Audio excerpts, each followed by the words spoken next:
Afenyoma ke leader of MPP. I was say a azan budget more MPP for me azan. Obia no ya azan. Ye ma mu medi saa enyoma ni be mu etwam.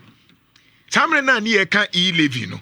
Me kra de na na me so ye hia sikanti anya bia wo de E-Levy ni ye nhwe. But said Dr. Forson actually me say odwene.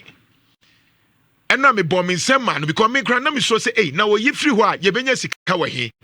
Ena na wo kire say says wo sika egu ho a saa sika no if any tax refund sika no sa wutua eto bro so a yenyi saa sika ne bi ntuo se de be ya de betua ni panika saa sika ne gu Ghana fo yenim na na kufa do miana no se kind of ena Dr. Atufo me bom nsem say eh chale NDC fo asua de adwene pan nie dodo na nim se saa ye wo sika bi wo ho a se etwa E-Levy ni mu a ye wo sika bi e be de akusin no ama no kra yenya mo